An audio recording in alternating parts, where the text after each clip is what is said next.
क्या कहते हैं? वर्ग अंतराल कहते हैं। जैसे कि 0 से 10, 10 से 20, 20 से 30, 30 से 40, जहाँ तक वो अपना अंतराल है।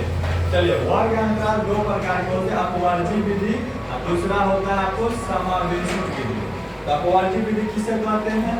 यदि किसी वर्ग अंतराल की उस सीमा के बाद वाली वर्ग अंतराल की निम्न सीमा के बराबर हो तो उसे अपवर्ती विधि कहते हैं। क्या कहते हैं?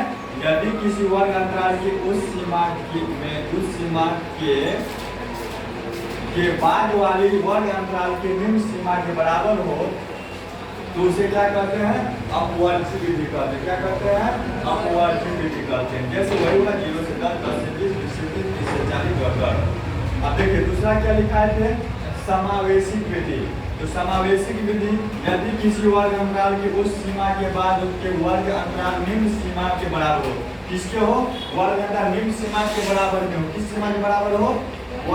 यानी कि वर्ग अंतराल उस सीमा के बाद वर्ग अंतराल निम्न सीमा के बराबर नहीं हो। क्या हो? नहीं हो, उसे समावेशी हो, इसमें बराबर हो, उसे क्या कहते हैं? अपवर्ती विधि कहते हैं। अपवर्ती में जिसमें बराबर हो उसे अपवर्ती विधि कहते हैं, और जिसमें बराबर नहीं हो उसे क्या कहते हैं? समावेशी विधि कहते हैं। समझ गए?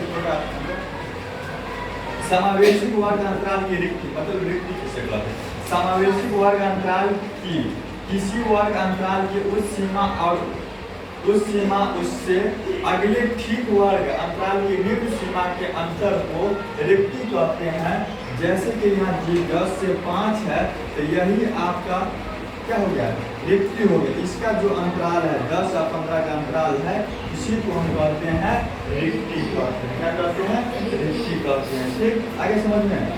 यदि चित्रण समावेशी में हो तो उसे अपवर्ती विधि में व्यक्त किया जाता है। किसे व्यक्त किया जाता है?